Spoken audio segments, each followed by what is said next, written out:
தாவேகாவுடைய நிலைப்பாடு என்ன? ஆணவ படுகொலைகளை தடுப்பதற்கான சட்டம் வேணுமா வேணாமான்னு சொல்ற இடத்துல ஒரு கருத்து இருக்குல்ல. தாவேகா வேற, விஜய் சார் வேற. தாவேகா சார்பில் ஸ்டேட்மெண்ட் வந்துருச்சு. நான் விஜய் சார் வந்து இதுக்கு பேச மாட்டாரு, பாதிக்கப்பட்டவங்களுக்கு துணை நிற்க மாட்டாருன்னு சொல்லல. உங்களுக்கு குற்றம் சாட்டப்பட்டவர் குற்றவாளி, குற்றத்திற்கான காரணம் இதுதான்னு ஸ்டேட்மெண்ட் இருக்கா? கொலை பண்ண பையனை ஜாதி வெறி ஊட்டி வளர்த்த அம்மா அப்பான்னு சொல்றீங்க. லவ் பண்ண பொண்ணுக்கு ஜாதி வெறி இல்ல, அப்ப அந்த அம்மா அப்பாவை நீங்க எப்படி குற்றம் சொல்ல முடியும்? கேட்க மாட்டீங்க. உதயநிதி, எடப்பாடியாரோ, ஸ்டாலினியோ, மோடியோ, ராகுல் காந்தி கேட்க மாட்டீங்க. விஜய் சார் உங்களுக்கு ஆக்சசபிளா இருப்பாரு, தாவேகாவை கேட்கலான்ற ஒரே காரணத்துக்காக எல்லாத்துக்கும் பதில் சொல்லணும். ஏன் கொடநாடு கேஸுக்கு விஜய் சாரே ஆக்ஷன் எடுக்கட்டுமே? இவங்க எல்லாம் சரியில்லைன்னு நீங்க சொல்றீங்க, ரைட்டு. அப்ப நீங்க வந்து என்ன பண்ண போறீங்க? இந்த பிரச்சனை நாளைக்கு நீங்க முதலமைச்சர் ஆனால் அப்ப நீங்க என்ன பண்ண போறீங்கன்னு எங்களுக்கு முன்னாடியே தெரியணும்ல. தெரியாம எப்படி ஓட்டு போட முடியும்? வணக்கம். வணக்கம். ஓரணியில் தமிழ்நாடு, இந்த பக்கம் பேரணியில் தமிழ்நாடு. ஒரே மாதிரி இருக்கா மாதிரி இருக்கே. டிவிகேவோட பிளான் அப்போ டிஎம்கேக்கு கவுண்டர் கொடுக்குற மாதிரி தான் இருக்குமா? இல்லைங்க, அரசியல் கட்சி ஆரம்பிச்சதே டிஎம்கேக்கு கவுண்டர் கொடுக்க தான். இவங்க வந்து கேட்க யாருமே இல்லையே, அப்படி ஒரு ரெட்டாரிக் செட் பண்றாங்களே, யாரு தான் கேட்பா அப்படின்ற ஒரு தேவைதான், காலத்தின் தேவைதான் தாவேகா. அப்போ நீ தாவேகா திமுக பண்ற எல்லாத்துக்கும் பதில் மாற்று ஒண்ணு கொடுக்கணும். இங்க மாற்றே இல்லைன்றது தானே ஜனநாயகத்துடைய மிகப்பெரிய தோல்வி. ஸோ திமுகக்கு எல்லா விதத்திலையும் தாவேகா தான் மாற்று. திமுகக்கு ஒரே சவால் தாவேகா தான். அது எல்லா இடத்துலயும் உங்களுக்கு பிரதிபலிக்க தான் செய்யும். அதே தான் இந்த இனிஷியேட்டிவ்லையும் பிரதிபலிக்குது. மோரோவர் அவங்க ஓரணியில் தமிழ்நாடுன்னு சொல்றது வந்து அது வந்து அவங்க கூட்டணியை மென்ஷன் பண்றாங்க. வெற்றி பெறும் அனைவரும் சேர்ந்து ஓர் அணியில் இருக்கிறோம் அப்படின்றது அந்த கூட்டணியை மென்ஷன் பண்றது. மக்கள் அவங்க சேர்க்கல. பேரணியில் தமிழ்நாடுன்னும் போது இது வந்து அஜித் சார் வந்து சிட்டிசன் படத்துல ஒரு வார்த்தை சொல்லுவாரு, எதுக்கு இந்த பேரணிலாம் நடத்துறோம், கவன ஈர்ப்பு. அது மாதிரி இது ஒரு பேரணி. ஒட்டுமொத்த தமிழக மக்களும் சேர்ந்து ஒரு பேரணி போனா அது வெற்றி பெறும். அதான் வெற்றி பேரணியான்னு அனௌன்ஸ் பண்ணியிருக்காரு. அது உங்களுக்கு கேட்க ஒரே மாதிரி இருந்தாக்க ஓகே, தட் ஹேப்பன்ஸ். ஓகே. அதே நேரத்தில் விஜய் இன்னைக்கும் அந்த 1967, 77 மாதிரி 2026 தேர்தலும் ஒரு மாபெரும் தேர்தலாக இருக்கும். அன்னைக்கு எப்படி வந்து தொடர்ந்து ஜெயிச்சுட்டு இருந்தவங்கள புதுசாக வந்தவங்க ஜெயிச்சாங்களோ அந்த மாதிரி நம்ம பண்ண போகிறோம் அப்படிங்கிற ஒரு விஷயத்தையும் சொல்கிறாரு. அந்த கம்பேரிசன் எப்படி ஆனதுன்னு பார்க்குறீங்க? எனக்கு தெரிஞ்சு அது ரொம்ப நியாயம். ஏன்னா வந்து எவ்வளவோ நரேட்டிவ் செட் பண்ண எவ்வளவோ ட்ரை பண்றாங்க. ஒரு நேரம் வந்து இது ஒரு கட்சியா, இது ஒரு நடிகர் சங்கம், இது வந்து ஒரு ஃபேன் கிளப்னு பேச ஆரம்பிச்சவங்க இன்னைக்கு வந்து விஜய் சார் தான் ஆல்மோஸ்ட் மாற்றம். ஆனா வந்து இந்த எலெக்ஷன் இல்லை, 29 இல்லை 31 அப்படின்ற அளவுக்கு நகர்ந்து வந்துட்டாங்க. ஆனா இந்த மாதிரியான நரேஷன் எந்த இடத்துலயும் தன்னை பாதிக்காம அவர் எதை நோக்கி ஆரம்பிச்சாரோ அதை நோக்கி ரொம்ப ஸ்டெடியா, ஸ்மூத் அண்ட் ஸ்லோவா போறாரு, கரெக்டா போறாரு அப்படின்னு நான் பாக்குறேன். அவர் வந்து சொல்லக்கூடிய நிறைய கேள்விகள் இதுல இருந்து தொடர்ச்சியா வரக்கூடிய வாய்ப்பு உண்டு. திமுக என்ன ஒரு வருஷம் முறை கட்சி ஆரம்பிச்சாங்களா, எம்ஜிஆர் ஒரு வருஷம் முறை கட்சி ஆரம்பிச்சாங்களா? ஆனா அதுலயே உங்களுக்கு ஒரு ஆர்கானிக்கா ஒரு நம்பர் தெரியும். திமுக ஆரம்பிச்சு 19 வருஷம் கழிச்சு ஜெயிக்கிறாங்க. 48 ஆரம்பிச்சு 67, 19 வருஷம். எம்ஜிஆர் சார் 72 ஆரம்பிச்சு 78 ஜெயிக்கிறாரு, 77 ஜெயிக்கிறாரு. ஸோ 5 வருஷம். அப்ப தாவேக்காக அந்த 2 வருஷம்ன்றது இதுதான் அந்த வளர்ச்சி. அன்னைக்கு இருந்ததை விட இன்னைக்கு சோசியல் மீடியாவோ, மக்களுக்கான விழிப்புணர்வோ, இவங்களுடைய கொடுங்கோன்மை இதெல்லாம் வந்து மக்களுக்கு ரொம்ப பட்டவர்த்தனமா தெரியும் போது மாற்றத்தை ரொம்ப நாளா, ரொம்ப வருஷமா தேடிட்டு இருக்கிற மக்களுக்கு 2 வருஷமே மோர் தென் எனஃப். அது நடக்கும். நம்ம அந்த ஆட்சி மாற்றத்தை கொண்டு வந்து கொடுப்போம், அது கண்டிப்பா நடக்கும்ன்ற நரேட்டிவ் அவர் நம்புறாரு. அதை ரொம்ப உரக்கா சொல்றாரு. சொல்லும் போது ரொம்ப அழகா, சாஃப்டா, ஸ்மூத்தா சொல்றாரு. எனக்கு ரொம்ப பிடிச்சிருந்துச்சு. கண்டிப்பா அதுக்கான வாய்ப்பு உண்டு. அதை நோக்கி தான் தமிழக அரசியல் களம் பயணிச்சுட்டு இருக்கு நம்புறேன். அண்ணாவுடைய கோட்டையும் ஒரு அங்கே மென்ஷன் பண்ணியிருந்தாரு. மக்களிடம் செல்வோம், மக்களிடம் வாழ்வோம், மக்களிடமிருந்து தொடங்குவோம்னு அவர் சொன்ன அந்த விஷயத்த அண்ணாதுரையும் இப்போ அவர் அவருடைய கொள்கை வழிகாட்டிகள்னு அறிவிச்சப்ப அதில் அண்ணாதுரை அவர்கள் இல்லை. ஆனால் இன்னைக்கு அவரையும் அவர் திரும்ப திரும்ப பேச ஆரம்பிச்சிருப்பதன் மூலமா அண்ணாவையும் தன்னுடைய ஒரு கொள்கை வழிகாட்டியா எடுத்துக்கிறாருன்னு பார்க்கலாமா? இல்லை, நீங்க இங்க சமூக நீதி, சுயமரியாதை, தமிழ்நாடு, தமிழ்நாடு முதன்மை இதெல்லாம் பேசும்போது நீங்க வந்து அறிஞர் அண்ணா அங்க இல்லாம இருக்க மாட்டார். அறிஞர் அண்ணா அங்கதான் இருக்காரு. இங்க என்ன ஒரு பிராக்டிகல் டிஃபிகல்ட்டி அப்படின்னும் போது அறிஞர் அண்ணா வந்து இந்த 2 திராவிட கட்சிகளும் கிட்டத்தட்ட அவங்களுடைய பிராண்ட் அம்பாசிடரா மாத்திட்டாங்க. அவர் இல்ல, இந்த பிராண்ட் அம்பாசிடரா அவங்க ப்ரொமோட் பண்ண காலத்துல அவர் இல்ல. இருந்திருந்தாருன்னா அவரே ஏத்துட்டு இருந்திருக்க மாட்டாரு. அவரோட தொண்டர்களே திமுக சரியில்லைன்னு சொல்லிதான் அதிமுக போனாங்க. இன்னைக்கு அந்த அதிமுக எங்க நலிவடைஞ்சு நிக்குது, பாஜகவுடைய நிழல் நிக்கிற நிலைமைக்கு வந்துருச்சுன்னு போது அண்ணாவே இந்த திமுக அதிமுக எடுத்துட்டு இருக்க மாட்டார். ஆனா அது வந்து அண்ணா திமுகன்னு ஒரு கட்சியே இருக்கிற காரணத்தால அவரை வந்து இந்த இடத்துல பிளேஸ் பண்ண முடியாத ஒரு காலத்தின் சூழ்நிலை. பட் இந்த மாதிரி கொள்கை நீ பேசுமா அண்ணா அங்க இல்லாம இல்லை. ரெண்டாவது அண்ணா வந்து பாத்தீங்கன்னா இவங்க எல்லார விடவும் மற்ற கொள்கை தலைவர்களோட அண்ணா வந்து நான் ஒரு படி மேல பாக்குறதுன்னா அவர் ஒரு அரசியல் ஞானியும் கூட. நிறைய இடத்துல சொல்றது உண்டு, நீங்க வந்து தமிழகத்தில் ஆகச்சிறந்த ஆளுமைகளா இருந்த பல பேர் வந்து தேர்தல் நின்று தோத்து போன கதை உண்டு.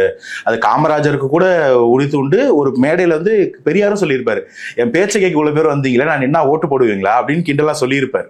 அப்போ எலெக்ஷன்ல நிக்கிறதுன்றது இதெல்லாம் தாண்டின ஒரு புத்திசாலித்தனம். இது எல்லாமே இருக்கக்கூடிய ஒரு புத்திசாலித்தனமா இருக்கணும்.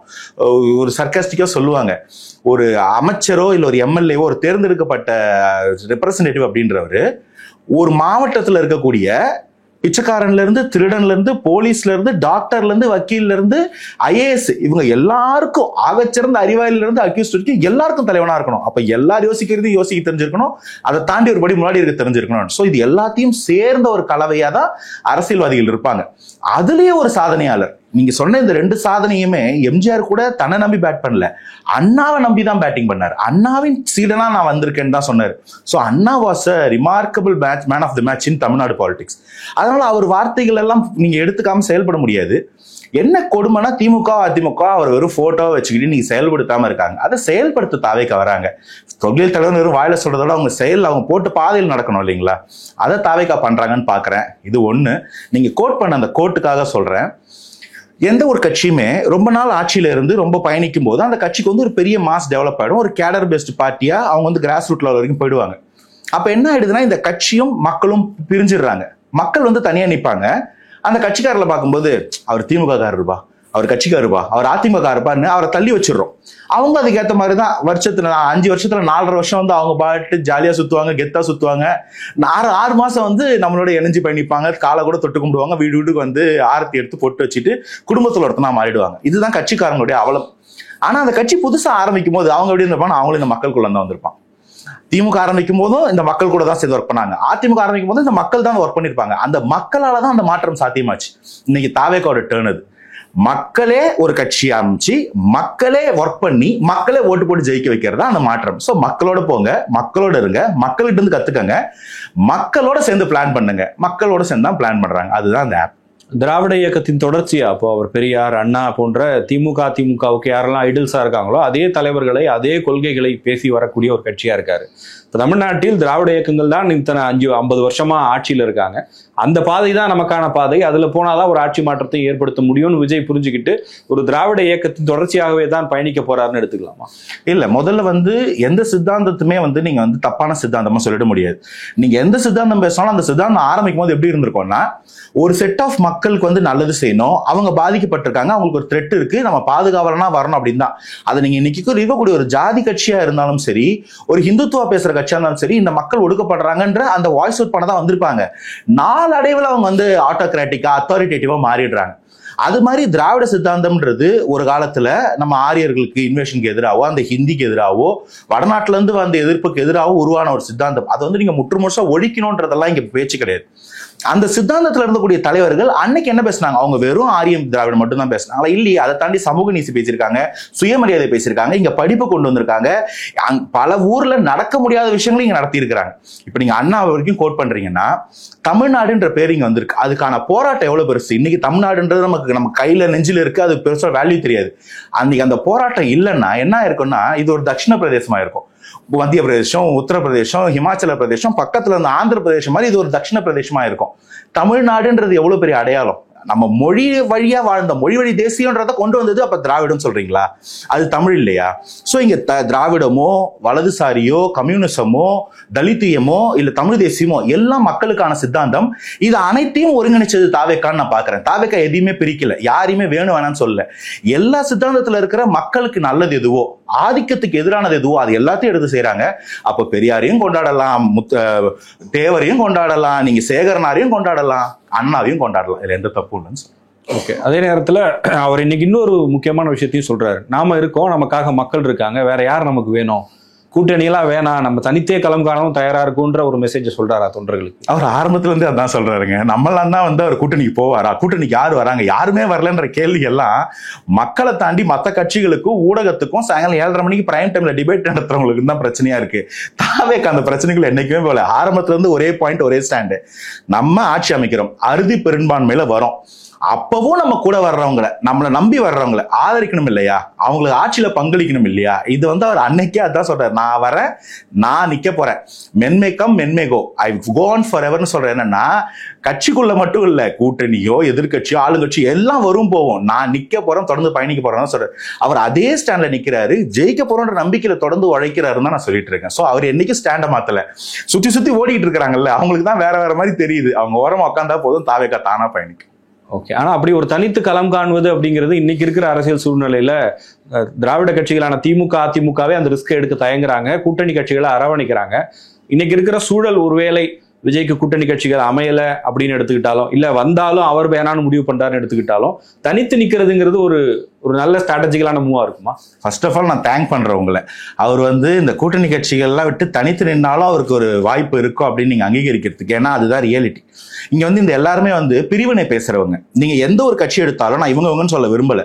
அவங்க வந்து ஒரு செக்மெண்ட்ல ஒரு செக்டார்ல இருக்கக்கூடிய மக்களை ஜாதியாவோ மதமாவோ மொழியாவோ இனமாவோ என்னமோ ஒரு காரணம் வச்சு பிரிச்சு வச்சு இந்த 70 ஆண்டு கால திராவிட ஆட்சியில இவங்களை பிரிச்சு பிரிச்சு பிரிச்சு பிரிச்சு வச்சுட்டாங்க. இந்த பெல்ட்ல இந்த ஜாதி, அந்த பெல்ட்ல அந்த ஜாதி, இந்த தொகுதி இந்த ஜாதிக்காரங்களுக்கு கொடுக்கணும், இந்த கட்சி இந்த ஜாதிக்காரனே போடும், அந்த கட்சி இந்த ஜாதிக்காரனே போடும். ரெண்டு கூட்டணியிலையும் வன்னியருக்கு இங்க ஒருத்தர் இருப்பார், அங்க ஒருத்தர் இருப்பார், நாடாருக்கு இங்க ஒருத்தர் இருப்பார், அங்க ஒருத்தர் இருப்பார், கவுண்டருக்கு இங்க ஒருத்தர் இருப்பார், அங்க ஒருத்தர் இருப்பார். இப்படி எல்லாரையும் பிரிச்சு பிரிச்சு பிரிச்சு அரசியல் பண்ணவங்களுக்கு தான் அந்த பிரிவினை பிரச்சனையா நிக்குது. அவங்களுக்கு வந்து ஒரு ஒரு கட்சியிலையும் வந்து இப்ப அவங்களுக்கு நாடாரும் வன்னியரும் கூட்டணி போட்டாங்க, நம்ம போட்டோமா, நமக்கு அங்க ஆள் இருக்கா, அந்த வன்னியர் பெல்ட்ல நம்ம கேண்டிடேட் இருக்கா, வன்னியர் பெல்ட்லயே நிக்கிறாரா, இந்த பிரச்சனை எல்லாம் இந்த பிரிவினை பேசினவங்களுக்கு தான். அந்த பிரச்சனை தாவேக்காக்கு இல்ல. ஏன்னா முதல்ல தலைவர் எப்படின்னா அவர் ஒரு ஜெனரலிஸ்ட், எல்லாருக்குமான தலைவர், எல்லாருக்கும் பரிச்சயமான தலைவர். இந்த ஜாதி இந்த மதம் இந்த மொழி பேசுறவங்க மட்டும் ஒரு ஹீரோ தலைவர் கிடையாது. தமிழ்நாட்டை தாண்டி அவர் எல்லா இடத்துலயும் இதே இமேஜ் தான். அப்போ அவரு ஒரு பார்ட்டி கட்டமைக்கும் போது அந்த பிரிவினை இருக்காது. விஜய் சார் ஜெயிக்கணும், விஜய் சாருக்காக ஓட்டு போடணும் போது இந்த பிரிவினையே அவசியம் கிடையாது. பிரிவினையை பேசுறவங்களுக்கு தான் அந்த கூட்டணி அவசியம். இன்னைக்கு கூட்டணின்னு ஒருத்தவங்க வந்தாங்கன்னா அவங்க தாவேக்காவின் வழி நின்று தாவேக்கா எதை செஞ்சு காட்டணும் செயல்படுத்த நினைக்கிறாங்களோ அதுக்கு உறுதுணையா நிக்கிறவங்க மட்டும்தான் அந்த கூட்டணிக்குள்ள நிக்கவே முடியும். அதுதான் இங்க பாயிண்ட். நாளைக்கு வந்து அந்த பெல்ட்டுக்கு அவர் வந்துருவாரா, ஒரு எக்ஸாம்பிள் சொன்னா அங்க ஓபிஎஸ் வந்துருவாரா, இங்க வந்து நீங்க இவரை கூப்பிட முடியுமா, ஒரு தனியரசை கூப்பிட முடியுமா, அவசியம் கிடையாது. அவங்க வந்து கொள்கைக்காக மக்களுக்காக வந்த பிரச்சனை கிடையாது. அந்த சாதிக்காக ஒரு தலைவரை தேட வேண்டிய தேவை தாவேக்கா கிடையாது. ஏன்னா பிரித்தாண்டவங்களுக்கு தான் இந்த நிலைமை. பிரிக்காம இருக்க போற ஒரு ஜெர்னலிஸ்ட் லீடருக்கு அது அவசியம் கிடையாதுன்னு தான் பாருங்க. ஒரு ஜெர்னலிஸ்ட் லீடர்னு நீங்க சொல்றீங்க, அந்த இடத்துக்கு அவர் வந்துட்டாரா? அவர் ஒரு பொதுவான நடிகரா இருக்கலாம், எல்லா மக்களும் நேசிக்கிற நடிகரா இருக்காரு, அதுல மாற்று கருத்து இருக்கவே முடியாது. இப்ப நீங்க சொல்ற அந்த ஜெர்னலிஸ்ட் லீடர்ன்ற இடத்துக்கு எங்க அவர் வந்திருக்காரு? இப்ப நடந்துட்டு இருக்கிற ஒரு ஆணவ படுகொலை விஷயத்துல கூட விஜய் தன்னுடைய நிலைப்பாட்டை வெளிப்படுத்தவே இல்லையா? ஆதவ அர்ஜுனாவோட கருத்து சொல்லியிருக்காரு, எல்லாத்துக்கும் ஆதவ அர்ஜுனாவா பேசுறாரு, விஜய் பேச வேண்டிய விஷயத்துக்கு பேசுறாரு. ஆனா இந்த மாதிரி சென்சிட்டிவான விஷயங்கள்ல இன்னைக்கு பட்டியல் சமூக மக்கள் பெரிய அளவுக்கு விஜய் ஆதரிக்கிறாங்க அப்படிங்கிற ஒரு எண்ணம் இருக்கிறது, ஒரு கருத்துருவாக்கம் இருக்கு. அப்படி இருக்கும்போது இன்னைக்கு நடந்திருக்கிற இந்த ஆணவ படுகொலையில விஜய் பேசாமல் கடந்து போறது அந்த மக்களை இல்ல பாதிக்கப்படக்கூடிய தரப்பை எப்படி வந்து யோசிக்க வைக்கும்? அவங்க பார்வையில இருந்து விஜய் எப்படி ஒரு தலைவராக ஏத்துப்பாங்க? இல்ல முதல்ல விஜய் சார் வந்து ஒரு ஜெர்னலிஸ்ட் லீடரான ஒரு கேள்வி கேட்டீங்க. விதை ஒண்ணு போட்டா சொர ஒண்ணு முளைக்காது. நீங்க என்ன விதை விதைக்கிறீங்களோ அதுதான் உங்களுக்கு மரமா வந்து நிற்கும். அவரு நடிகரா இருக்கும் போதோ இல்ல தனி மனிதரா இருக்கும் போதோ என்னைக்காவது பிரிவினை பேசியிருக்காரா? ஒரு சாராருக்கானவர் நான் இந்த பிரிவினைக்கான ஆள் என்னைக்கா சொல்லியிருக்காரா? இல்ல. அப்படி ஒருத்தர் அங்கிருந்து ஒரு தலைவரா இவால்வ் ஆகுறாரு. நீங்க சொன்ன அந்த தனி மனிதன் நடிகர் தலைவர் ஆகும்போது அந்த இவால்வேஷன்ல அவர் ஆட்டோமேட்டிக்கா ஒரு ஜெர்னலிஸ்ட் லீடரா தான் வந்து நிப்பாரு. அது அவரை பார்க்கும் விதத்திலையும் இன்னைக்கு மக்கள் அவரை புரிஞ்சுக்கிற விதத்திலையும் இருக்கு. மக்கள் அவர் எப்படி உள்வாங்கிக்கிறாங்கன்றத பொறுத்து தான் இதெல்லாம். நம்ம நீங்க என்ன சாயம் வேணா பூசலாம், மக்கள் மனதில் அவர் என்னவா பதிகிறாருந்தா மக்கள் அந்த இடத்துல ஒரு கேள்வி வருது. இப்போ ஒரு தனி நபர் இருக்காரு, அவர் வந்து நல்லவர், எந்த ஒரு ஜாதி மத வெறுப்பெல்லாம் விதைக்க மாட்டாரு, அவர் உண்டு அவர் வேலை உண்டுன்னு இருப்பாரு. ஆனா அவர் கண்ணு முன்னாடி ஒரு அநியாயம் நடக்குது, அந்த இடத்துல பாதிக்கப்பட்ட தரப்புன்னு ஒண்ணு இருக்கு, அநியாயம் பண்ண தரப்புன்னு ஒண்ணு இருக்குன்னு வைங்களேன்.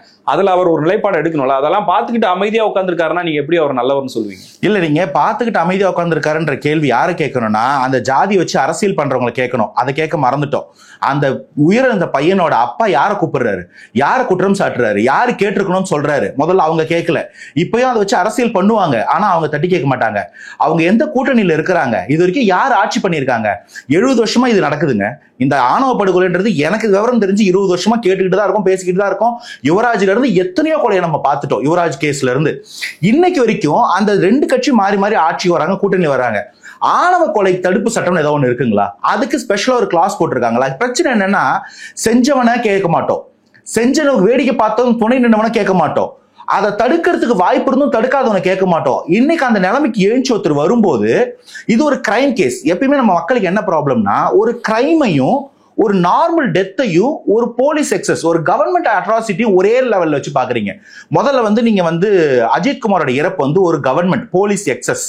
போலீஸ் பின்னாடி ஒரு பவர் சென்டரே இருக்குன்ற சந்தேகம் இன்னைக்கு வரைக்கும் இருக்கு. அது இன்னும் தெளிவுபடுத்தவே இல்லை. அப்போ அதை வந்து ஒரு தலைவர் குரல் கொடுக்கணும். அரசாங்கம் என்ன செஞ்சுக்கிட்டு இருக்கீங்கன்றத ஒரு தலைவர் கேட்கணும். ஆன் த அதர் ஹேண்ட், நேற்று நடந்தது ஒரு கிரைம். நான் அந்த கிரைம் சத்தியமா ஆதரிக்கல.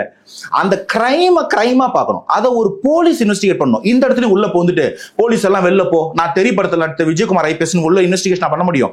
அங்க ஒரு போலீஸ் ஹேண்ட் இருக்கு. இது நிஜமாவே இது என்ன காரணத்துல எப்படி நடந்தது, இதுக்கு போலீஸ் ஒரு இடம் இருக்கு. ஆனா கேள்வி கேட்க வேண்டிய ஆட்சியில இருந்தவங்களையும் கூட்டணியில இருந்தவங்களையும் அந்த மக்களுக்கு ஆதரவா பேசி ஓட்டு வாங்கலையும் விட்டுட்டு கட்சி ஆரம்பிச்ச ஒருத்தர் வந்து நேரம் அதுக்காக பேசணும் அப்படின்னும் போது அது அரசியல் இல்ல. அவங்களுக்கான ஸ்பேஸ் கொடுக்குறோம். முதல்ல அந்த இன்வெஸ்டிகேஷனுக்கு ஒரு ஐயோ இருப்பார், இன்வெஸ்டிகேஷன் ஆஃபீஸரோ ஒரு இன்வெஸ்டிகேஷன் டீம் வரணும். அவங்களுக்கான ஸ்பேஸ் கொடுக்காம அவங்களை கேள்வி கேட்க கூடாது. அஜித் குமார் கேஸ் வேற, ஒரு மாவட்ட செயலாளர் இறந்த அந்த கதை வேற, நேற்று நடந்த கிரைம் வேற. ரெண்டுத்தையும் போட்டு அரசியல் ஸ்லாபோட ஈக்குவேட் பண்ணிக்காதீங்கன்னு சொல்றேன். இல்ல அப்படி நான் கேட்கல. அதாவது வந்து இப்போ ஒரு குற்றம் நடந்திருக்கிறது, குற்றம் நடந்து விசாரிக்கப்பட்டு குற்றப்பத்திரிகை தாக்கல் பட்டு நீதிமன்றத்தால் தண்டிக்கப்பட்ட பிறகுதான் நான் கருத்து சொல்வேன்றதை எப்படி ஏத்துக்க முடியும்? நீங்க எல்லா விஷயத்திலையும் அப்படியே கருத்து சொல்றீங்க. அப்போ என்னன்னா, இந்த மாதிரி விஷயங்களை நம்ம அமைதியா இருந்துடலாம். இதை ஒரு கருத்து சொன்னோம் அப்படின்னா அது ஒரு தரப்புக்கு ஆதரவாகவும் ஒரு தரப்புக்கு எதிராகவும் மாறும், இல்ல அவங்க அப்படி நினைச்சுப்பாங்க அப்படிங்கிற ஒரு பயத்துல இருக்கும்போது எப்படி ஒரு தலைவரா உருவாகும்? இல்லங்க, நீங்க நான் கேட்கிறேன், நீங்க வந்து அஜித்குமார் கேஸ் வரைக்கும் எடுத்தீங்கன்னா அதுல வந்து அவர் ஏதாவது ஒரு ஜாதியை குறிப்பிட்டு பாதிக்கப்பட்டவர் இந்த ஜாதி, அடிச்சவங்க இந்த ஜாதின்னு பேசியிருக்காரா? இல்ல, அந்த இடத்துல ஜாதிக்கான கிரைம் மட்டும் கிடையாது. அது ஒரு போலீஸ் எக்ஸஸ், அது ஒரு கவர்மெண்ட் மிஷினரி ஃபெயில். நீங்க கவர்மெண்ட் மிஷினரி ஃபெயில் ஆகிறதையும் ஒரு ஜாதி அரசியல்ல ஒரு ஜாதிக்காக ஒரு பையன் ஒரு ஆணவ படுகொலை செய்யப்படும் போது அது இருக்கிற கிரைம், இது ஒரு கிரைம், இது ஒரு அரசியல் நிலைப்பாடு கிடையாது. இதை வச்சு அரசியல் பண்றவங்க இருக்கு. அதுக்கு பின்னாடி இருக்கிற காரணம் இருக்குல்ல, ஒரு ஜாதியின் காரணமாக நல்லா படிச்சு நல்ல வேலையில இருந்து அப்படி இருந்தும் ஒரு காதலுக்கு எதிர்ப்பு தெரிவிக்கப்பட்டு கொலை செய்யப்படுகிறார். அதுக்கு பின்னாடி இருக்கிற காரணம் இருக்குல்ல, அதுல எங்களை எல்லாம் ஆளணும்னு ஆசைப்படுற விஜய், வருங்கால முதல்வர்னு சொல்ற விஜய், ஆட்சிக்கு வர போறேன்னு சொல்ற தாவேக்கா, உங்களுக்கு என்ன நிலைப்பாடுன்னு தெரிஞ்சுக்கிற உரிமை இருக்குல்ல. நாங்க அஜித்தை போயோ விஷால போயோ இல்ல சிவகார்த்திகேயனையோ கேட்கல, நாளைக்கு முதலமைச்சர் ஆகணும்னு ஆசைப்படுற விஜய் தானே கேட்கிறோம். இவங்க எல்லாம் சரியில்லைன்னு நீங்க சொல்றீங்க, ரைட்டு. அப்ப நீங்க வந்து என்ன பண்ண போறீங்க? இந்த பிரச்சனை நாளைக்கு நீங்க முதலமைச்சர் ஆனால் அப்ப நீங்க என்ன பண்ண போறீங்கன்னு எங்களுக்கு முன்னாடியே தெரியணும்ல. தெரியாம எப்படி ஓட்டு போட முடியும்? இல்லங்க, நான் முதல்ல என் பாயிண்ட் கிளியரா தான் இருக்கு. அவர் வந்து ஒரு ஜாதி ஆதரிச்சோ ஒரு ஜாதிக்கு துவேஷமாவோ பேசல. என் பாயிண்ட் இருப்பதும் தவறுதான். இல்ல, இது வந்து ஒரு கிரிமினல் கேஸ்ன்னு சொல்றேன். திரும்ப திரும்ப நான் வர பாயிண்ட் வந்து இது வந்து நீங்க ஒரு ஜாதிய கொலைன்றதை தாண்டி இன்னைக்கு அது ஒரு கிரைம். நீங்க வந்து இப்ப அந்த கிரைம் பேசுனீங்கன்னா அண்ணா நகர்ல ஒரு கார்ல ஏத்தி ஒரு பையனை கொண்டு இருப்பாங்க, வரதட்சணை கேஸ் நடக்கும். இந்த ஒவ்வொரு கேஸையும் ஹேண்டில் பண்ணிட்டு இருக்கிறது இது எல்லாமே அவர் ஒரு கிரிமினல் லாயரோ இல்ல ஒரு கிரிமினாலஜி எக்ஸ்பர்ட்டோ கிடையாது. அவர் ஒரு அரசியல் கட்சி தலைவர். மக்களுக்கு இந்த இடத்துல ஒரு பாலிசி சேஞ்ச் கொண்டு வந்தா, ஒரு லீகலா ஒரு ரிஃபார்ம் கொண்டு வந்தா, இது மக்களை ஃபார் எவர் ஃபியூச்சர் எப்படி சரி பண்ணணும்னு பாக்குறதா ஒரு தலைவருடைய வேலை. ஒவ்வொரு கேஸ்க்கும் கருத்து சொல்லிட்டு இருந்தாருன்னு வைங்களேன். இன்னைக்கு இப்ப இந்த கேஸ் நீங்க வந்து ஒரு மீடியாவுடைய பரபரப்புன்றது ஒத்துக்கிறேன். நான் அந்த கேஸ்க்கு ரொம்ப எனக்கு மனசு உளைச்சல் கொடுத்தது. இருந்தாலும் இது ஒரு மீடியாவோட ஹைப்பாவோ ஒரு குடும்பத்துடைய துயரமாவோ இல்ல ஒரு தனிப்பட்ட மனுஷனுடைய ஜாதி வெறியாவோ இருக்கும்போது இதுக்கு ஒரு தலைவர் பேசுறதுன்றது வந்து களத்துல சரி கிடையாது. இதை வந்து ஒரு தலைவர் ஒரு பாலிசி ரிஃபார்ம் நாளைக்கு வந்து அந்த இடத்துல வந்து ஆணவ தடுப்பு சட்டம் வரணும், முதலமைச்சரும் பேசக்கூடாது அப்படின்னு சொல்றீங்க. எங்க முதல்வர் வந்து ஆபீஸ் பேரருங்க, அவருக்கு இந்த சட்டத்தை போடுறதுக்கே வேலை இருக்கு. அந்த சட்டத்தை போடல, அதுதான் போலீஸ்க்கு ஒரு மந்திரி. அதுதான் தாவேக்காவுடைய நிலைப்பாடு என்ன? ஆணவ படுகொலைகளை தடுப்பதற்கான சட்டம் வேணுமா வேணாமான்னு சொல்ற இடத்துல ஒரு கருத்து இருக்குல்ல. இல்ல, ஆணவ தடுப்பு கொலை சட்டத்தை ரொம்ப நாளா கேட்டுக்கிட்டு இருக்கோம் கூட இருந்து. அதுதாங்க திரும்ப திரும்ப சொல்றோம். எல்லாரோட ப்ராப்ளம் என்னன்னா ஆணவ தடுப்பு கொலை சட்டத்தை போடாதவங்கள கேள்வி கேட்க மாட்டீங்க, கூட்டணியில இருந்துகிட்டு குளிர்காரங்களும் கேட்க மாட்டீங்க. இன்னைக்கு அரசியலுக்கு வராங்க, ஜாதி இல்லாத ஒரு கட்டமைப்பு கொண்டு வர ட்ரை பண்றாங்க, நாளைக்கு மாற்றத்தை உருவாக்குவாங்க. நேத்து முந்தநேத்து நடந்த கிரைம் இன்னைக்கு விஜய் சார் ஒரு வெற்றி கொடுங்க நினைக்கிறீங்க. ஒரு விஷயம் சொல்றேன், கிரிமினாலஜி கருத்து என்னன்னு தான் கேக்குறோம். இல்ல, கிரிமினாலஜி பேஸ் பண்ணி சொல்றேங்க. எப்பயுமே நீங்க பாக்குற மாதிரியே இருக்காதுங்க. எல்லா கிரைம்ஸ்க்கு வந்து 3 ஃபேஸ் 4 ஃபேஸ் இருக்கும். நீங்க ஒரு ஆங்கிள் பர்டிகுலரா மீடியா ஆங்கிள் இருந்து பார்க்கும்போது ஒருத்தர் பாதிக்கப்பட்டிருக்கும் போது இவர் தப்புங்க இவர் ரைட்டுங்க அப்படின்னு சொல்லிட்டு போறது ஈஸியா இருக்கும். நமக்கெல்லாம் அது பெரிய பிரச்சனை கிடையாது. அந்த ஸ்டேச்சர்ல இருக்கும்போது இன்ட்ரிகிட்டிஸ் தெரியாம அங்க என்ன தப்புன்னு தெரியாதுங்க. உங்களுக்கு மொத்த கேஸும் தெரியுமா? அந்த 2 பேரோட 25 வருஷம் வாழ்க்கை உங்களுக்கு தெரியுமா? உள்ள என்ன பிரச்சனைன்னு தெரியாம ஒருத்தரை பத்தி ஈஸியா அவதூறு பேசிட முடியாது. ஒரு தலைவருக்கு அது மாண்பு கிடையாது. இல்ல, அதை பேசுவாரு. இதுவரையும் விஜய் பேசின எல்லா விஷயங்களையும் இந்த மாதிரி விசாரணைகள் எல்லாம் நடத்தப்பட்டு அவங்களுடைய லைஃப் எல்லாம் தெரிஞ்சுக்கிட்டு தான் கருத்து சொல்லியிருக்காரா? இது வரைக்கும் நடந்த ஏதாவது ஒரு கிரைம்குள்ள விஜய் சார் போயிருக்காரா இல்ல ஒரு சோஷியல் இன்ஜஸ்டிஸ்குள்ள விஜய் சார் போயிருக்காரான்னு கேக்குறேன். சோஷியல் இன்ஜஸ்டிஸ்க்கும் கிரைமுக்கும் ஒரு லீகல் ப்ராப்ளத்துக்கு டிஃபரன்ஸ் இருக்கு. சோஷியல் இன்ஜஸ்டிஸா அவர் பேசணும். அது ஒரு பின்னாடி ஜாதி அப்படிங்கிற ஒரு விஷயம் இருக்குல்ல. இப்ப நீங்க அது கிரைம்னு தான், எல்லாமே கிரைம் தான். அது எந்த ஒரு மரணம் நிகழ்ந்தாலும் அது குற்ற வழக்காக பதிவு செய்யப்படும். ஆனா அதுக்கு பின்னாடி இருக்க காரணம் இருக்குல்ல. இப்ப அது வந்து ஒரு தனிப்பட்ட ஒரு பணத்துக்காக, இல்ல முன்விரோதத்துக்காக, இல்ல ஒரு செயினை பறிச்சுட்டாங்க அப்படிங்கிற குற்றம் வேற. அதுக்கு பின்னாடி ஜாதி இருக்கு, இல்ல நீங்க சொன்ன மாதிரி போலீஸுடைய அடாவடித்தனம் இருக்கிறது, இல்ல ஆட்சியாளர்களுடைய தவறு இருக்கிறது. இப்ப இந்த அண்ணா நகர் வழக்கு மாதிரி அதுக்கு பின்னாடி ஒரு அரசியல்வாதி இருக்காரு அப்படின்னா அது எல்லாத்துலயுமே ஒரு அரசியல் கட்சி கண்டிப்பா நிலைப்பாடு இருக்கணும். அப்படி இல்லைன்னு சொன்னா அவங்க அமைதியா இருப்பது அப்படிங்கிறது பாதிக்கப்பட்ட தரப்பை எப்படியான ஒரு மனநிலைக்குள்ள உள்ளாக்கும். நம்ம இவரை தலைவன் நினைச்சுக்கிட்டு இருந்தோம், நமக்காக பேசுவார் நினைச்சோம், அமைதியா இருக்காரு. அப்போ இந்த கட்சிகளுக்கும் இவருக்கும் என்ன வித்தியாசம்ன்ற என்ன வராது அவங்களுக்கு? முதல்ல justice delayed is justice denied நீங்க சொல்றீங்க, ஜஸ்டிஸ் ஹரிட் இஸ் ஜஸ்டிஸ் பரீடு நான் சொல்றேன். நான் விஜய் சார் வந்து இதுக்கு பேச மாட்டாரு, பாதிக்கப்பட்டவங்களுக்கு துணை நிற்க மாட்டாருன்னு சொல்லல. உங்களுக்கு குற்றம் சாட்டப்பட்டவர் குற்றவாளி, குற்றத்திற்கான காரணம் இதுதான்னு ஸ்டேட்மெண்ட் இருக்கா? திரும்பவும் சொல்றேன், நீங்க சொன்ன பாயிண்டே சொல்றேன். நேத்து நடந்த அந்த கார் ஆக்சிடென்ட்ல கொல்ல அந்த காலேஜ் ஸ்டூடெண்ட்டும் பின்னாடி ஒரு அரசியல் இருக்கு. ஆனா அது அரசியல் கிடையாது. ஒரு அரசியல்வாதியோட அட்ராசிட்டிக்கும் அவருடைய எக்ஸஸ் பவருக்கும் அவருக்கு போலீஸ் துணை போறதுக்கும் ஒரு ஆட்சியாளரே ஒரு கொலைக்கோ ஒரு வன்முறைக்கோ காரணமா இருக்கிறதுக்கு வித்தியாசம் இருக்கு. நான் திரும்ப திரும்ப அதான் சொல்றேன். இந்த ஜாதிய கொலையில ஒரு அரசியல் இருக்குங்க, அதுக்கு பின்னாடி வந்து ஒரு போலீஸ் அதிகாரி இருக்காங்க. இது அரசாங்கம் கிடையாது. நேற்று நடந்த கார் ஆக்சிடென்ட் பின்னாடி ஒரு கட்சி இருக்கு, ஒரு ஜாதி இருக்கு, ஒரு போலீஸ் சப்போர்ட் இருக்கு. இருந்தாலும் இது அரசாங்கம் கிடையாது. வேற அஜித் குமார் கேஸ் ஒரு அரசாங்க பின்புலம். அரசாங்கமே ஒரு இடத்துல அதை காம்ப்ரமைஸ் பண்ண ட்ரை பண்ணி மறைச்சு மூடி முழுக ட்ரை பண்ணி இருக்கிறாங்க. மூணுத்துக்கும் உள்ள டிஃபரன்ஸ் வேற. இந்த டிஃபரன்ஸ்ல நாளைக்கு நான் திரும்ப வந்து இந்த கார் ஆக்சிடென்ட்டுக்கும் அந்த ஆணவ கொலைக்கும் விஜய் சார் பேசக்கூடாதுன்னு சொல்லல. நிலைப்பாடு தெரியாம அவர் ஸ்டேச்சருக்கு ஒரு தப்பில்லாத ஒருத்தரை பை மிஸ்டேக் சொல்லி அவங்களுக்கு ஒரு அவங்க ஃபேஸ் டேமேஜ் ஆச்சுன்னா அது சரி பண்ணவே முடியாத போயிடும். குற்றம் என்னன்னு தெரியாம நீங்க ஒருத்தரை பத்தி பேசிட்டீங்க. ஒரு ஃபார் எக்ஸாம்பிள் சொல்றேன், கொலை பண்ண பையன் கொலை பண்ண வந்தாங்க, ஒரு பேச்சுக்கு சொல்றேன், இது அவ்வளவு கான்கிரீட்டா தெரியாது, ஒரு எக்ஸாம்பிளுக்காக அசம்ஷனுக்காக சொல்றேன். ஒருவேளை அந்த பையனோட அம்மாவோ அப்பாவோ இல்ல அந்த பொண்ணுக்கு நீங்க சொல்ற அளவுக்கு ஒரு ஜாதி வெறி இருந்ததுன்னா இந்த பையன் லவ் பண்ணிருக்க மாட்டான். கரெக்டுங்களா? பையன் லவ் பண்ணும் போதே இது வேணா நடக்காதுன்னு சொல்லி இருந்திருப்பாங்க. அதை தாண்டி அந்த பொண்ணு லவ் பண்ணிருக்காங்கன்னா கொலை பண்ண பையனை ஜாதி வெறி ஊட்டி வளர்த்த அம்மா அப்பான்னு சொல்றீங்க. லவ் பண்ண பொண்ணுக்கு ஜாதி வெறி இல்ல, அப்ப அந்த அம்மா அப்பாவை நீங்க எப்படி குற்றம் சொல்ல முடியும்? உங்களுக்கு கன்ஃபார்மா தெரியாது. நான் திரும்ப சொல்றேன், அவங்க வந்து ஐயோ சுத்தமானவங்க, அவங்களுக்கு ஜாதி வெறி இல்லைன்னு சொல்ல முடியாது. கன்ஃபார்மா சொல்ல முடியாது. 50-50 நிக்குது. நீங்க எதை பேஸ் பண்ணி அவங்க ஜாதி வெறி இருக்குன்னு சொல்வீங்க? இன்வெஸ்டிகேஷன் நடக்கணும், கோர்ட் சொல்லணும். இதுக்கு வழி இருக்கு, ஒரு சட்டம் இருக்குன்னு போது இப்போ SC/ST அட்ராசிட்டி ஆக்ட்னு ஒன்று இருக்கு. நீங்க வந்து அவங்க வந்து ஏதோ ஒரு இடத்துல வன்கொடுமை செலுத்துனீங்கன்னா அவங்களுடைய நீங்க இழிவுபடுத்தி பேசுனீங்கனால கேஸ் போட முடியும். இந்த சட்டம் இருக்கும்போது ஒருத்தர் பேச மாட்டாங்க, போட்டாலே அதுக்கு நம்ம FIR போடலாம், அந்த கேஸ் ப்ரொசீட் பண்ணலாம். நான் பண்ணலன்னு சொல்லி ப்ரூவ் பண்ண வேண்டியது அந்த ஆளோட நிலைமை. ஆனா அந்த பாயிண்ட் இங்க எதுவும் சட்டமா போடல. ஏன் போடல? ஜாதி ஓட்டு வாங்குறீங்க, ஜாதிக்காரங்களை கூட்டணி வச்சுக்கிட்டு ஒரு தொகுதியில பிரிச்சு சீட்டு போடுறீங்க. நீங்க கேஸ் சீட் லா போட மாட்டீங்க, லெஜிஸ்லேஷன் ஃபார்ம் பண்ண மாட்டீங்க. இதுக்கு எந்த ஒரு ஸ்பெஷல் ப்ரொவிஷனும் கிடையாது. இன்னைக்கு ஒரு கொலை நடக்கும் போது அதுல இருக்கக்கூடிய ஒரு குழப்ப நிலை நடுவு இருக்குதுங்க. இதை வச்சுக்கிட்டு மட்டும் நீங்க எல்லா கருத்து விஜய் சார் சொன்னது என்னடா? அந்த இடத்துல என்னன்னா விஜய தீர்ப்பு எழுத சொல்லல, இவங்க தான் குற்றவாளின்னு சொல்லல. எல்லோருடைய அறிக்கையிலும் இப்ப விஜயே சொல்றாருன்னா கூட ஜாதிக்கு எதிரான நடவடிக்கைகள்ல நான் தீவிரமா இருப்பேன், ஆணவ கொலைகளை கண்டிக்கிறேன், இதில் தீர விசாரித்து தவறு செய்தவர்கள் யாராக இருந்தாலும் தண்டிக்கப்பட வேண்டும் அப்படிங்கறது அறிக்கை தான் சொல்ல போறாங்களே தவிர எந்த ஒரு தலைவரும் இவர் தான் தப்பி பண்ணிருக்காருன்ற முடிவு வரப்போறது இல்லை. எந்த ஒரு வழக்கா இருந்தாலும் கொடுக்கக்கூடிய அறிக்கைகளே அப்படிதான் இருக்கும். அந்த இடத்துக்கு கூட வர முடியலையா? இப்போ அந்த பாதிக்கப்பட்ட பெற்றோர் இருக்காங்கல்ல, அவங்க சொல்றாங்க, அவங்க பிள்ளைய பறி கொடுத்தவங்க நடந்த எல்லா விஷயத்தையும் சொல்றாங்க. அவங்களுக்கு என்ன இன்டென்ஷன் இருக்க போகுது? அப்ப அவங்களுடைய வழிகளையும் வேதனைகளையும் மதித்து பேச வேண்டிய ஒரு தலைவர் தானே. இல்ல, நான் வந்து விஜய் சார் இதுக்கு பேச மாட்டாருங்க, அதெல்லாம் வரமாட்டாரு, தொட மாட்டாரு. அந்த ஜாதி ஓட்டணும் இந்த ஜாதி ஓட்டணும்னு நான் சொல்லல. அவர் பேசுவாரு, அதற்கான கிளாரிட்டி வேணும். நீங்க வந்து ஆதவர்ஜுனாவோ இல்ல நானோ பேசுற மாதிரி ஒரு ஸ்பீட்ல விஜய் சார் பேச அதான் நான் சொன்னேன். காவல்துறை தரப்புல இருந்து ஒரு அறிக்கையோ அந்த மாதிரி ஏதாவது நமக்கு ஒரு சார்ஜ் ஷீட் வேணும். அந்த களத்துல போய் இன்வெஸ்டிகேட் பண்ணுவாங்க, இவங்க லீகல் கேட்பாங்க. ஒரு புரிதலும் இல்லாம இது ஒரு கொலை, இந்த கொலைக்காக வந்து நான் வன்மையா கண்டிக்கிறேன் அப்படின்னு சொல்ல முடியாது. அப்படி சொல்றதா இருந்தா ஒரு நாளைக்கு 1000 கிரைம் ரெஜிஸ்டர் ஆகுங்க. ஒரு கிரைம் விஜய் சார் பேசுற மாதிரி இருக்கும். அப்படி நீங்க பேசணும் வச்சுக்கோங்களேன். பிரைம் லைட்ல நியூஸ்ல வந்த ஒண்ணுக்கு மட்டும் விஜய் சார் பேசுவாரு, நியூஸ்ல வராத 100 கேஸ் விஜய் சார் பேச மாட்டேன்னு கிரிட்டிசிசம் ஆகும். நீங்க நாளைக்கு சிஎம்ஏ ஆனாலும் கருத்து சொல்றதுல வேலை, மாற்றத்துக்கு ஒரு வழி இருக்குமா? அதுக்கு லீகலா இறங்கி விசாரிக்க முடியுமா? இதெல்லாம் விட்டுட்டு கருத்து தான். அதுவும் நேற்று நடந்ததுக்கு இன்னைக்கு கருத்துன்னா விஜய் சார் பேசுற மேடை வேற, பேசுற கருத்து வேற. எந்த மேடையிலாவது அந்த மேடைக்கு சம்பந்தம் ஒரு விஷயம் விஜய் சார் பேசியிருக்காரா? இதுக்கு அறிக்கையோ கருத்தோ வரவே இல்லைன்னா நம்ம பேசுவோம். ரொம்ப அவசரப்படுறோமோ, ரொம்ப துடுக்கா விஜய் சார் பதில் சொல்லணும்னு நினைக்கிறீங்களா? இப்ப நீங்க சொல்லக்கூடிய இத்தனை விஷயங்கள் இருக்கும்போது அந்த கட்சியினுடைய நம்பர் 2 லீடரா இருக்கக்கூடிய ஒருத்தர் அறிக்கை விடுறாரு, அப்ப இந்த விஷயங்கள்லாம் அங்க பொருந்தாதா? நான் திரும்பவும் சொல்றேன், விஜய் சாரோட வார்த்தைக்கு ஒரு வேல்யூ உண்டு. இப்போ இவ்வளவு நேரம் நீங்க வந்து விஜய் சார் பேசலன்றீங்க. இப்ப ஆதவர்ஜனா பேசுறது விஜய்க்கு பங்கு இல்லையான்னு கேக்குறீங்க. தாவேக்கா வேற, விஜய் சார் வேற. தாவேக்கா சார்பில் ஸ்டேட்மெண்ட் வந்துருச்சு. விஜய் சார் ஒருத்தர் வேறவா இருக்க முடியும், அவரோட கட்சி தானே அந்த கட்சி. இல்லங்க, நான் சொல்ற திரும்ப விஜய் சார் ஒருத்தர் வந்து ஒரு அக்யூசேஷன் தெரியாம பேசினா அது அவரோட ஃபேஸ் வேல்யூ டேமேஜ் ஆகும். நிலைமை தெரியாம நீங்க அவங்களை வந்து ஒருத்தர் ஈஸியா பேச முடியாது, பேசக்கூடாது. அது அவர் ஸ்டேச்சர் கரெக்டா இருக்கும்.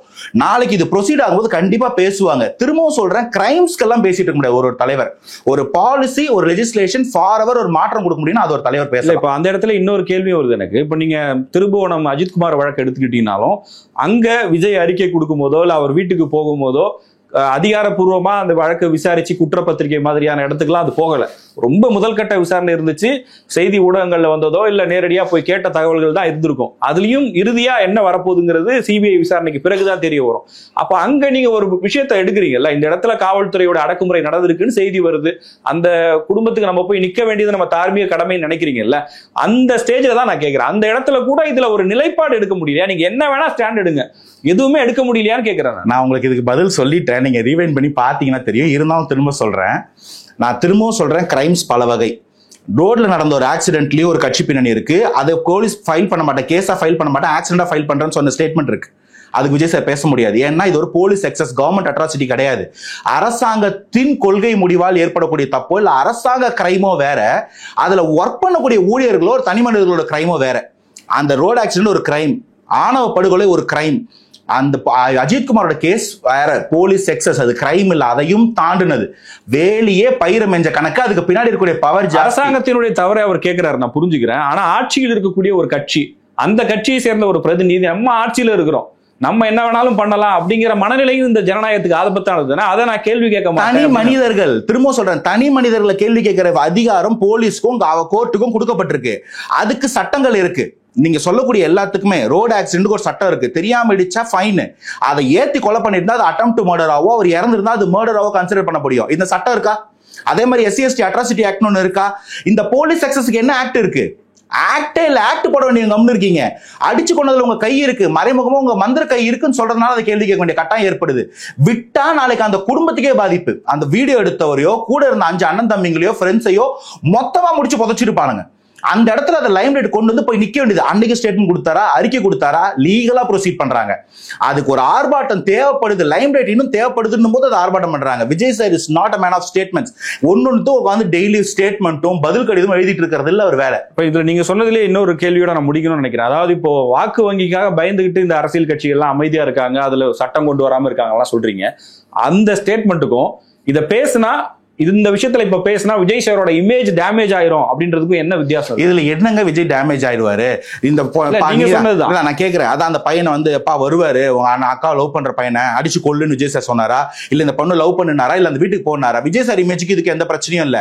இங்க ப்ராப்ளம் என்னன்னா, இந்த கிரைமா பார்க்காம அதுல சட்டம் போடவங்களோட கேள்வி கேட்காம விஜய் சார் அதுக்கு சட்டம் போட நீங்க கேள்வி கேட்கும் போது என் பதில் என்னன்னா, இதுல நீங்க கிரைமுக்குள்ள தெரியாது. திரும்ப இந்த வழக்கை விட விட்டுருங்க. இப்ப நீங்க சொல்ற மாதிரி எடுத்துக்கிட்டா இந்த வழக்கையே விட்டுருங்க, யாரு பேரையும் விட்டுருங்க. தமிழ்நாட்டில் ஆணவ படுகொலைகள் நடந்து கொண்டேதான் இருக்கிறது. அதுல தாவேக்காவோட நிலைப்பாடு அவருங்க ஆட்சியில இருந்தாங்க இல்லைங்களா 2006 to 2011, அப்ப சட்டம் போட்டிருக்கலாம்னு சொல்றீங்களா? ஆட்சிக்கே வராத ஒரு கட்சிகிட்ட கேள்வி கேட்டுட்டு இருக்கீங்க. என்னைக்கு திமுக கேட்டீங்க, என்னைக்கு அதிமுக கேட்டீங்க? ஆட்சிக்கு வர போறீங்கல்ல, ஒரு நிமிஷம், என்ன பண்ண போறீங்க? வந்த பிறகு மேனிஃபெஸ்டோ சொல்லுவோம். நீங்க அப்புறம் எப்படி ஓட்டு போடுறது முடிவு பண்ண முடியும்? அதுக்கு தாங்க மேனிஃபெஸ்டோ இருக்கு. எலெக்ஷனுக்கு தானே எழுதி கொடுக்க முடியும். நீங்க எனக்கு எப்படி கேக்குறீங்கன்னா ஒரு கிரைமுக்கு ரியாக்ட் பண்ணுங்க. நேத்து அப்படி வச்சா நான் ஆளவலைக்கு சட்டம் போட்டுருவேன், நாளைக்கு இப்படி அடிச்சா நான் வடவனுக்கு தடுப்பு சட்டம் போட்டுருவேன். இது ஒரு அரசியல் பண்றதுக்கு ஒரு கிரைம் இண்டஸ்ட்ரி. இதுக்கு முன்னாடி மாநாடு நடத்தி எல்லா ஒவ்வொரு தமிழ்நாட்டு நீட் பிரச்சனையில என்ன ஸ்டாண்டுன்னு சொல்றாங்க. அது நீட் எக்ஸாம் நடக்கும்போது சொல்றீங்க it's policy problem. It's again policy problem. அப்ப ஆணவ படுகொலை பாலிசி ப்ராப்ளம் இல்லையா? ஆணவ படுகொலைக்கு யார் பாலிசி போட்டுக்கணும், யார் லா இல்ல? அப்ப விஜய் நீட்டுக்கு சொல்றீங்கல்ல, நீட்டுக்கு சொல்றீங்க அது பாலிசி ப்ராப்ளம்ங்க. அதுக்கு எழுதுவாரு ஆணவ கொலைக்கு ஒரு மேனிஃபெஸ்டோ கொடுப்பாங்க. நீங்க அவசரப்படுறீங்கன்ற. இப்போ வந்து ஆணவ படுகொலை நீட்டுக்கு பேசுறாரு, மத்த இஷ்யூஸ்க்கு எல்லாம் பேசுறாரு, கல்வி சார்ந்து பேசுறாரு, மாநில சுயாட்சி பேசுறாரு. இது எல்லாத்தையுமே நீங்க சொல்ற மாதிரி இருந்தா தேர்தல் அறிக்கையில தான் சொல்லணும். அப்படி சொல்லாம அதையெல்லாம் முன்னாடி சொல்ல முடியுது. ஆனா ஆணவ படுகொலை பத்தி அவர் பேச மாட்டாருன்னா அப்ப அது இஷ்யூவாவே நீங்க பாக்கலையா? அவர் இன்னும் பேசுறதுக்கு ஸ்பேஸ் கொடுங்க நான் சொல்லிட்டு இருக்கேன். இப்போ வந்து மாணவி அனிதா இறந்தாங்க. இறந்த அன்னைக்கு சாயங்காலம் போய் உட்காந்து ஒரு நீட்டுக்கு ஸ்டேட்மெண்ட் கொடுத்தாரா? அந்த துக்கத்துல பங்கெடுத்தாரு. காலம் வரும்போது அதுக்கு ஸ்டேட்மெண்ட் கொடுக்குறாரு. அதுக்கு நாள் வரும்போது அதுக்கு என்ன பண்ணுமோ அதை பண்ணுவாங்க. ஆணவ படுகொலைக்கு அவங்க அரியணை ஏறும்போது என்ன பண்ணுமோ அதை பண்ணுவாங்க. அது நடக்கும், நான் எழுதி கொடுக்குறேன். It's my word. ஆனா இன்னைக்கு அதை நீங்க திரும்ப திரும்ப ரியாக்ஷன் கேக்குறீங்க. Politics is not reactive, it's proactive. இவங்க அது எப்படி வந்து ப்ரோவா கொண்டு போயிட்டு அதை வந்து சேஞ்சா போவாங்கன்னு கேட்டா நீங்க ஒவ்வொரு இடத்துக்கு ரியாக்ட் பண்ணுங்க, ஒவ்வொரு இடத்துக்கு ஸ்டேட்மெண்ட் கொடுங்க, ஒவ்வொரு வீட்டுக்கும். This is not a leader's workங்க.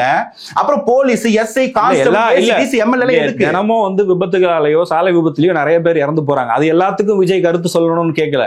ஒரு மரணத்துக்கு பின்னாடி ஒரு காரணம் இருக்கு. அது இந்த சமூக பிரச்சனையா இருக்கு. அந்த பிரச்சனை தான் இங்க பல மக்களை வந்து வாட்டி வதைக்குது. முதல்ல அதை நீங்க ஜாதி மதம்ன்ற விஷயத்தை எவ்வளவு தூரம் முடியுமோ அவளை தள்ளி வைங்கன்னு சொல்லியிருக்காரு. அந்த விஷயங்களை நீங்க தொட்டாலே அது அருவருப்பான ஒரு விஷயம், அதை தூர வைங்கன்னு சொல்ற ஒரு ஆளு. அப்படி அதுல ஒரு கிரைம் நடக்கும்னா அதுக்கு என்ன செய்வாருன்றது நீங்க அவர் வரும்போது பாப்பீங்க. இன்னைக்கு உட்காந்துக்கிட்டு மேனிஃபெஸ்டோன்ற பேர்ல இந்த ஆட்சி அதிகாரங்களை என்னென்ன பண்ண முடியும்னு எழுதி கொடுத்துட்டு இருக்கிறது அவர் வேலை இல்லை. அவர் ஒன்னும் அதுக்கு ஐஏஎஸ் படிச்சு சீஃப் செக்ரட்டரி உட்காந்து இல்ல. ஜாதியில அவர் நிலைப்பாடு என்னன்றது தெளிவா சொல்லியிருக்காருங்க. ஜாதி மதம் கடந்த எல்லாத்தையும் நியூட்ரலா பார்க்கக்கூடிய ஒரு அரசியல் தெளிவா இருக்கும்போது நாளைக்கு ஜாதிய வன்கொடுமை ஒன்று நடந்தாலும் ஜாதிய கொலை ஆணவ கொலை நடந்தாலும் என்ன செய்வார்ன்றதுக்கு வரும்போது நீங்க டைம் கொடுங்க. நீங்க எப்படி இருக்கீங்கன்னா கேட்க மாட்டீங்க. உதயநிதி, எடப்பாடியாரோ, ஸ்டாலினியோ, மோடியோ, ராகுல் காந்தி கேட்க மாட்டீங்க. விஜய் சார் உங்களுக்கு ஆக்சசபிளா இருப்பாரு, தாவேக்காவை கேட்கலான்ற ஒரே காரணத்துக்காக எல்லாத்துக்கும் பதில் சொல்லணும். ஏன் கொடநாடு கேஸுக்கு விஜய் சாரே ஆக்ஷன் எடுக்கட்டுமே? ஜனநாயக போலீஸ் எல்லா கேள்விகளும் முன்வைக்கப்படுது. எவன் பதில் சொன்னா? நீங்க கேட்கற யார் பதில் சொன்னாங்க? நிராகரிக்க போறாங்க. எங்க நிராகரிக்கிறதுக்கு வாய்ப்பு இருக்கு? அந்த வாய்ப்பு இன்னைக்கு ஏற்படுது. அத வேர்ல ஆசிட் ஊத்துறீங்க. எப்படி நீ வருவ? எப்படி நீ மாற்றத்தை கேட்ப? திமுக வரட்டும், பதில் சொல்லல. விஜய் சார் நிலைப்பாடு ஜாதியத்துக்கு எதிரானவர். அவரோட நிலைப்பாடு என்னன்னு கேக்குறோம். ஏன் அந்த நரேட்டிவ் செட் பண்றீங்க? அவரோட நிலைப்பாடு என்னன்னு கேக்குறோம். அவர் சொல்லட்டுமே. அவர் யாருங்க? அவர் சொல்லுவாருங்க. அவருடைய செயல்பாடுகள் தான் அவர் யாருங்கறத தீர்மானிக்கும். உங்க அவசரத்துக்கு விஜய் சார் என்னைக்கு வர்க் ஆக மாட்டாருங்க. இது மாதிரி எல்லாரோட கேள்வியும் பதில் வரும். அவசரமா தீர்வு காண வேண்டிய விஷயம் தான். தீர்வு காண வேண்டிய போலீஸோட அவசர வேலை, விஜய் சாரோட வேலை இல்லன்னு சொல்லி அது மக்கள் தான் முடிவு பண்ணுவாங்க. அதுதாங்க மக்கள் முடிவு பண்ணட்டும். மக்களுக்கு இந்த தெளிவு இருக்கும். நீங்க கேட்ட எல்லா கேள்விக்கும் நான் 3 வாட்டி பதில் சொல்லியிருக்கேன். அதை மக்கள் பார்க்கும்போது நீங்க இப்படியே போட்டீங்கன்னா உங்களுக்கு புரியும். திரும்ப பாயிண்ட் என்னன்னா இது எல்லாத்துக்கும் மக்களுக்கு தெளிவு இருக்கும். பண்ணவனை கேட்க மாட்டோம், உடந்தையானவனை பார்க்க மாட்டோம், சட்டம் போட வாய்ப்பு இருந்து பண்ணாதவனை கேட்க மாட்டோம். விஜய் சார் ஆசைப்படுறவங்களையும் கேட்கிறோம். மாற்றம் கொண்டு வந்துருவாருன்ற பயத்துல அந்த மாற்றம் வந்துடவே கூடாதுன்னு வேர்லயே ஊத்திடுவோம். என்னென்ன குற்றச்சாட்டு வைக்க முடியும்? பேசவே தயங்குறாரு. அப்புறம் மாற்றம் கொண்டு வர செயல்படுறோம். ஏங்க பேசணும்? உலகத்தின் சிறந்த சொல் செயல். அதை செயல்படுறோம் பேச மாட்டான். செயல்படாதவன் தான் இதுக்கு ஆக சிறந்த கருத்து இதெல்லாம் போடுவான். இருக்கிற எல்லா கட்சியோட நிலைப்பாடும் தாண்டியாச்சு. இன்னைக்கு விஜய் சார் கருத்து சொன்னா எல்லாம் மாறிடும். சொல்லி தாங்க இந்த நிலைமையில இருக்கிறோம். அவர் ஒருத்தராவது செய்யட்டும்னு சொல்றேன். மக்கள் முடிவு பண்றேன். நன்றி. Thanks for